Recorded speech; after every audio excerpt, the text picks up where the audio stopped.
Então, no momento que você vai sentar para elaborar o contrato social, a primeira coisa que você tem que saber o que eu vou fazer, qual é o serviço que eu vou executar. Vou executar a constituição de uma empresa com 2 sócios. Um dos sócios vai integralizar todo o capital que ele subscreveu e outro vai ficar com a parte integralizada.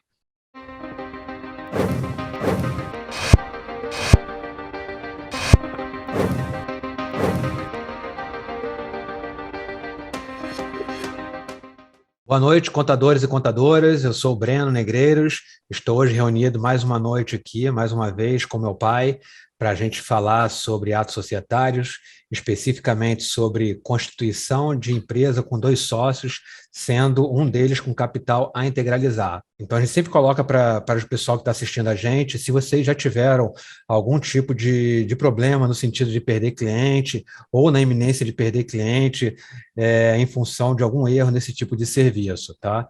Então, e a ideia, né, naturalmente, é a gente conseguir auxiliar vocês aí, contadores e contadoras, no sentido de minimizar o máximo possível os riscos, né, que tem na elaboração e registro dos atos societários, especificamente com o tema que a gente vai abordar hoje, tá?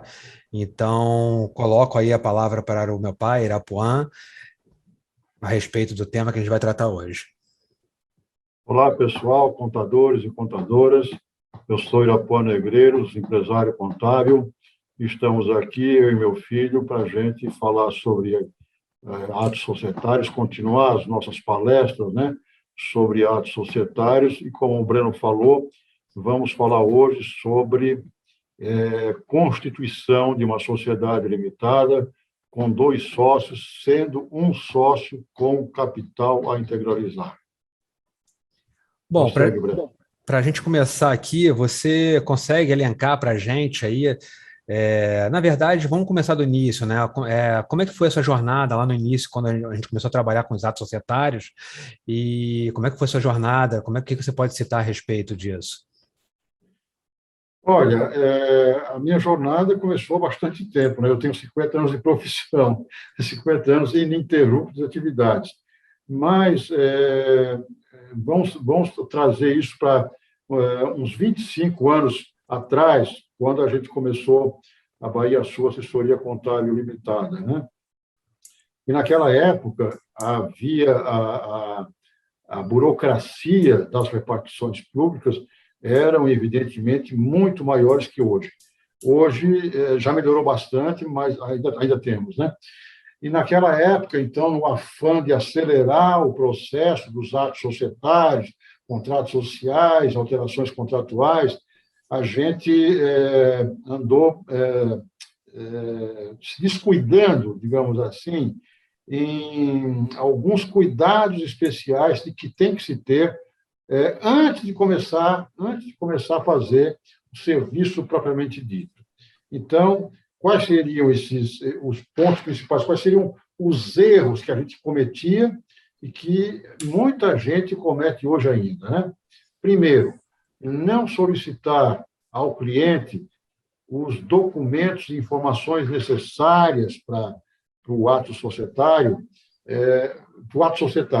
Qual é a documentação que eu vou precisar? Quais são as informações que eu vou precisar? Então, é necessário que o contador promova uma reunião entre ele e os seus clientes, o seu cliente, justamente para obter essas informações e os documentos necessários. Número 1.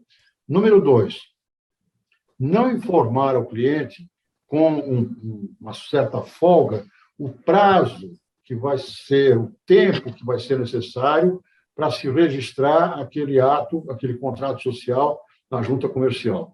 Qualquer ato societário, seja contrato social, seja alteração contratual, ele demanda uma urgência em relação ao cliente, em relação ao interessado.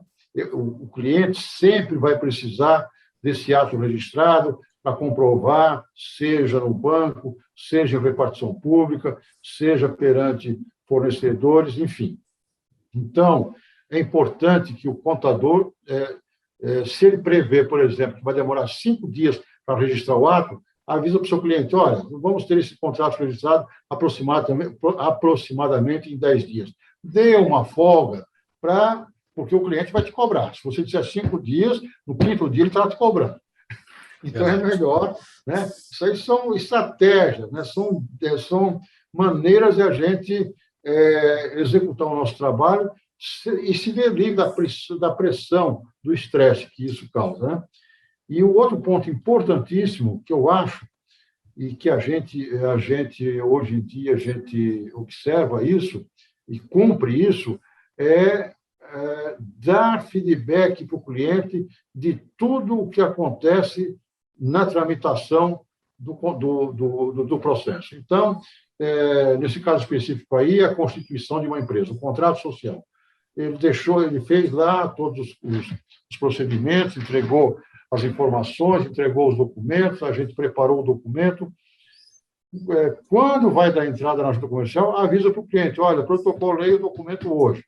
Se por acaso cair em exigência, liga para o cliente, seu cliente, o processo caiu em exigência, deu isso, isso, isso. Vamos tomar as providências, vamos resolver. Vai dando feedback, vai se adiantando, não espere o cliente te procurar, te cobrar, porque tudo isso cria desgaste, cria estresse, certo? Bom, aqui a gente está falando mais da logística, né, que é muito pertinente para a gente poder ter um bom resultado no registro desses atos.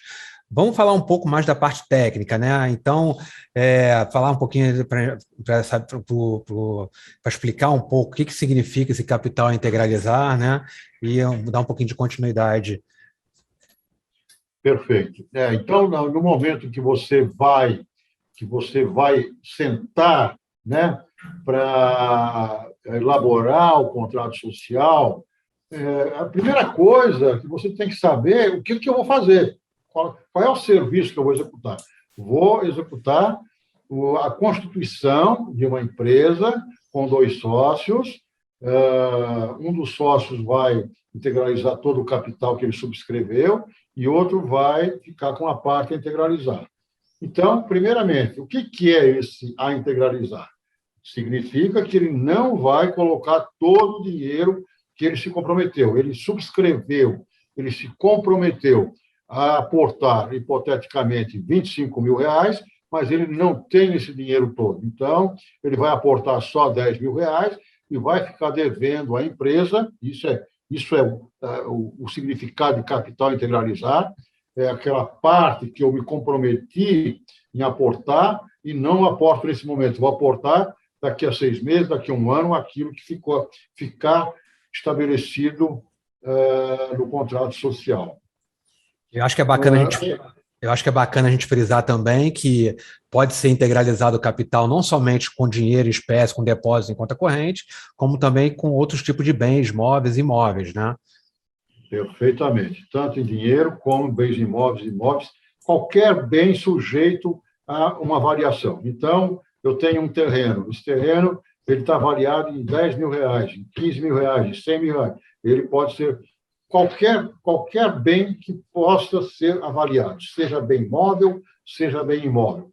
Eu posso, veja bem, eu tenho uma nota promissória para receber de uma pessoa que me deve, uma promissória de R$50 mil. Eu posso perfeitamente integralizar capital numa empresa que eu for constituir com esta nota promissória, se o outro sócio aceitar, obviamente. Então, tudo aquilo que pode ser avaliado pode ser utilizado para integralizar capital. Um outro detalhe ainda importante nessa questão de capital integralizar, que às vezes o colega tem dúvida, se existe um prazo mínimo, um prazo máximo, o próprio cliente pergunta isso, existe um prazo mínimo, um prazo máximo para fazer essa integralização? Não existe, é aquilo que se convencionar. Os 2 sócios combinaram que a integralização será feita no prazo de 6 meses, ok, consta isso lá em contrato, tudo bem. Agora, é preciso que aquele sócio que vai ficar com o capital integralizar, ele seja pontual, né?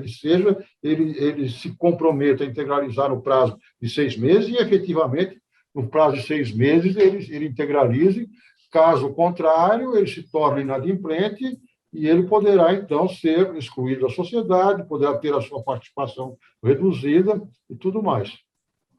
E é bom a gente frisar também em relação às responsabilidades, né, de acordo com a cota de capital, né? Isso aí é um tema bem, bem importante para ser frisado também, né? Perfeito. Muito pertinente esse comentário, porque é o seguinte, a lei 406, né? 10.406, é o Código Civil Brasileiro, né? Estabelece que a responsabilidade dos sócios numa sociedade limitada é limitada à sua cota de capital. Eu subscrevi lá R$ 30.000, a minha responsabilidade é R$ 30.000. Porém, se existe capital a integralizar, todos os sócios a responsabilidade dos sócios se torna ilimitada e solidária. Então, eu integralizei o meu capital e eu começo a responder solidariamente com o meu sócio que não integralizou. Então, essa questão de capital integralizar tem que ser muito bem analisada pelo colega que for pegar um trabalho desse, para ver se vale a pena mesmo deixar esse capital integralizar, ou então, alternativamente, deixar aquele sócio que não tem o dinheiro todo subscrever, integralizar apenas a sua disponibilidade e, mais à frente, ele subscreve novamente, integraliza aquela parte que ficou faltando. E outro detalhe muito importante, Breno, que você sabe muito bem, é a questão que o contador ele tem que verificar, e isso às vezes até é uma tarefa um tanto quanto constrangedora, digamos assim, mas ele tem que verificar se o cliente, se aquela pessoa que está subscrevendo X mil reais de capital, se ele tem o lastro fiscal. O que é isso? Ele está subscrevendo um capital de R$ 200.000 e diz que vai integralizar ali naquele momento, R$ 200.000. A pergunta é, ele tem lastro fiscal na declaração de imposto de renda dele, na última declaração que ele entregou, para esse valor? Essa pergunta é importante. Às vezes, a gente, principalmente quando é um valor mais vultoso, digamos assim, mais expressivo, a gente costuma pedir ao cliente a declaração dele, a última declaração dele. E alguns clientes não gostam muito disso. Né? Então, para que você quer ver minha declaração? Né? Fica até uma situação tanto quanto constrangedora. Mas o contador ele tem que se impor nesse momento, né? Dizer, não, eu quero checar se você realmente tem o lastro fiscal para isso, porque se você não tiver, teremos que pensar numa outra alternativa e tudo mais. E aí, obviamente, que isso tem que ser explicado com muito cuidado, né, para o seu pretenso cliente não se sentir ofendido, sei lá, mas é muito importante. E já aconteceu isso, já aconteceu comigo pessoalmente, do cliente me dizer, tenho sim, eu posso ver, é possível ver, porque, na verdade, é o seguinte, nós temos que pensar o seguinte, se o cliente não tem confiança no contador, eu acho que nem adianta começar uma relação, né? Eu acho. Tem que haver a confiança. Normalmente, uma pessoa chega a um contador por indicação, né? E aí, se tem indicação, tem que ter a confiança, porque é importantíssimo essa questão da confiança. Eu costumo dizer que o contador tem que ter uma certa ascendência sobre o cliente, né? Ele tem que, não é se impor, mas ele tem que colocar as suas posições e fazer o cliente entender que aquilo é verdade, que aquilo não é fantasia, que aquilo não é história, né? Na verdade, você tem que mostrar que você está preocupado, você, contador, está preocupado com a segurança dele, com o ato que ele vai praticar, para que não esteja nenhum questionamento, principalmente em relação à Receita Federal. A Receita Federal, eu costumo dizer, é um sócio oculto que não trabalha, muito desconfiado e que quer a parte dele sem nenhuma dúvida. e desconfia de tudo. Então, sempre que a gente vai trabalhar um ato societário, seja na constituição de uma empresa, seja na venda de uma empresa, seja numa alteração contratual para a cessão de cotas, em qualquer situação, o contador tem que pensar nesse sócio oculto, na Receita Federal. Está tudo claro para esse sócio? Está tudo claro? Ok, vamos em frente. Se não está claro, vamos clarear. Até porque, vejam bem, a Receita Federal vem questionar assuntos 3, 4, quase completando 5 anos depois. Aí já esqueceu, já não tem mais memória, já perdeu o documento, enfim. Então, é muito importante que se façam as coisas com muito cuidado, pensando em Receita Federal. E essa questão do lastro fiscal é deveras importante.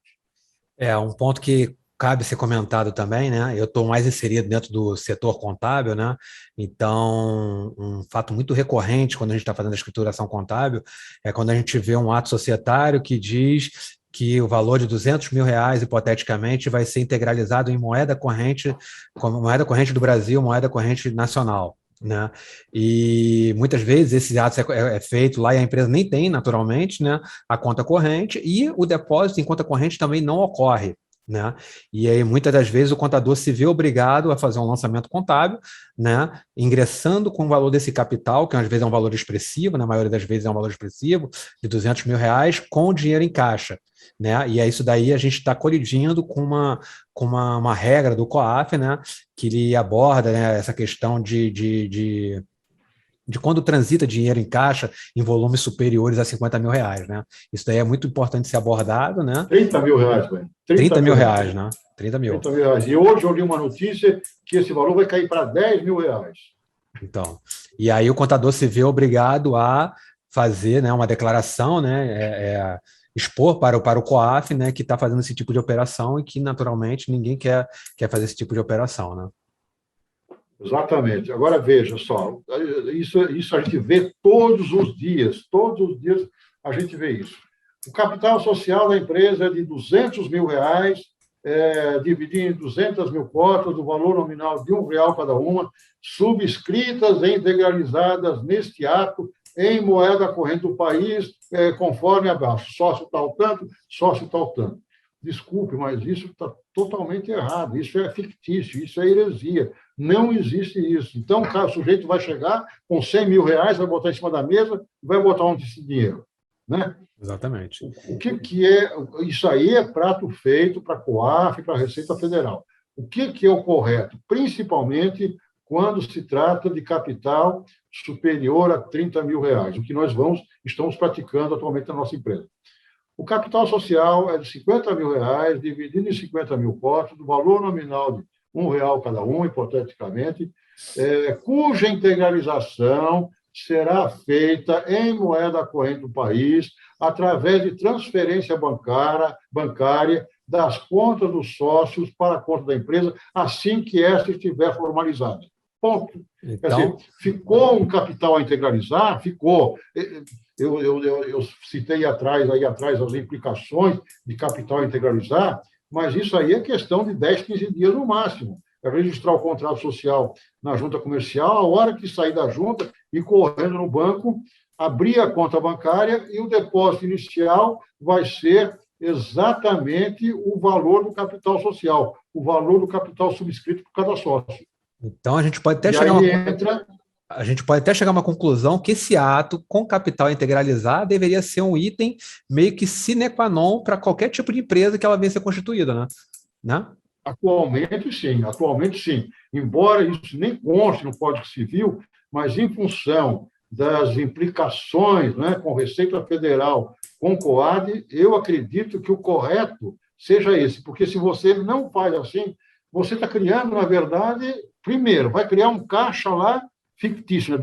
Então, está 200 mil reais, sei lá quantos mil reais, no cofre da empresa, se é que a empresa já tem cofre, porque está veja, na hora que se constitui, na hora que se assina o contrato social da empresa, não existe empresa, não existe pessoa jurídica. Está se concebendo o documento, né, a certidão de nascimento dela para levar a junta comercial para registrar. Então, não existe.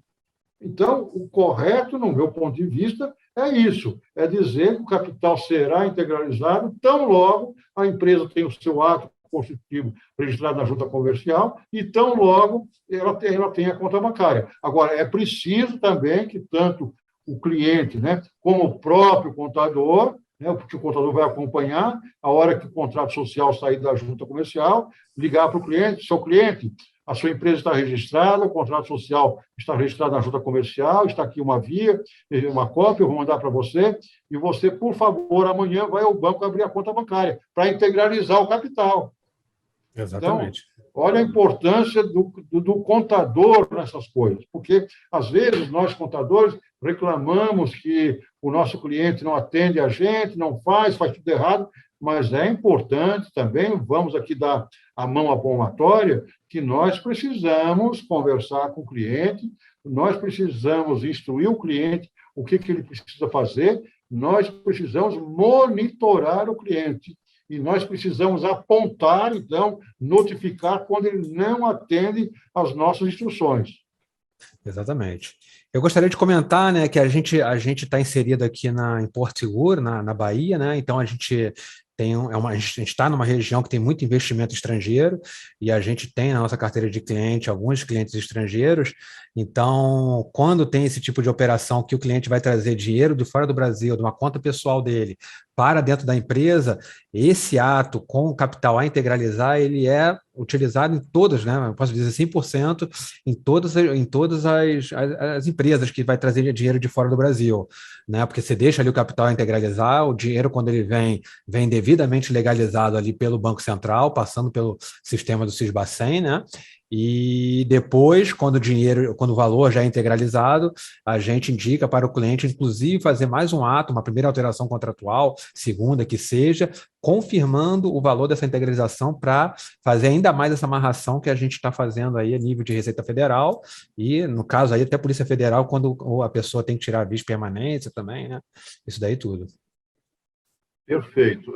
Veja bem, Breno, esse procedimento que você descreveu aí já é um procedimento que a gente já assimilou, já é uma coisa rotineira, né?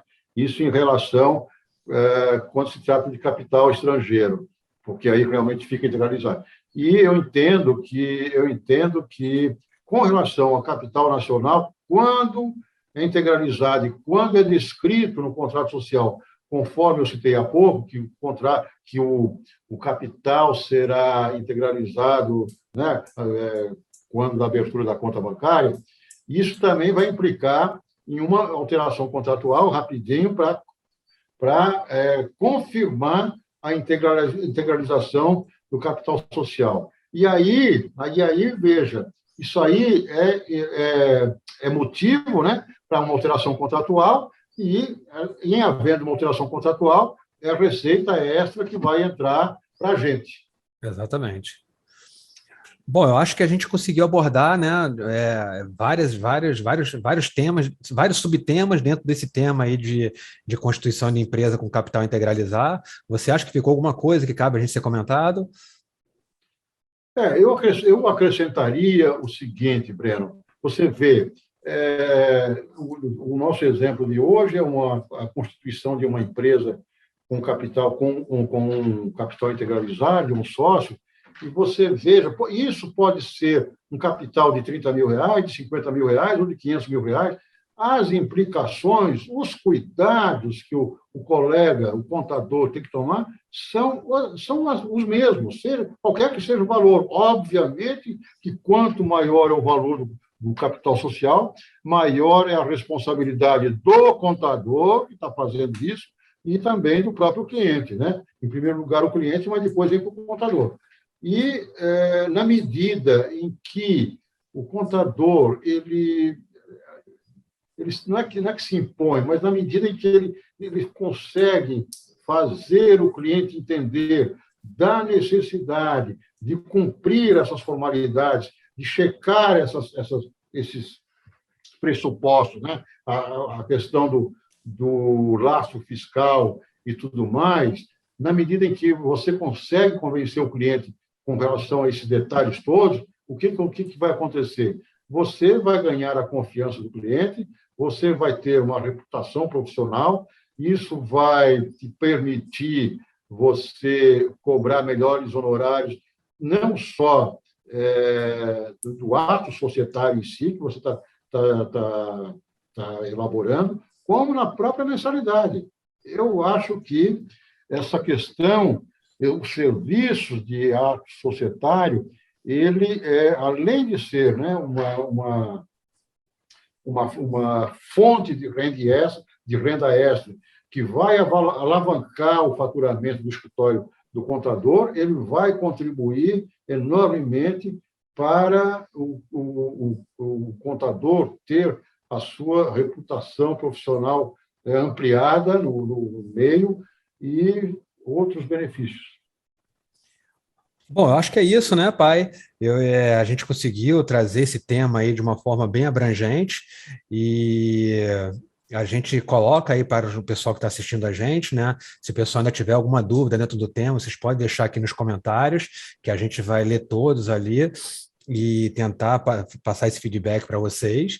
E a gente está aqui, né, se colocando à disposição aqui, né, a gente vai colocar vídeos aqui periodicamente tratando de vários assuntos dentro desse tema principal, que são os atos societários, sempre no sentido de poder colaborar aí para o desenvolvimento aí dos profissionais, né, passar um pouco da nossa experiência, né. Meu pai, como ele comentou, aí já são 50 anos de profissão, né, seguindo a profissão de forma ininterrupta, né, então a gente está 25 anos aqui na Bahia Sul também, muito bem respaldado nessa questão dos atos societários. E acompanha a gente aí nas nossas redes sociais, aí no Facebook, Instagram e YouTube.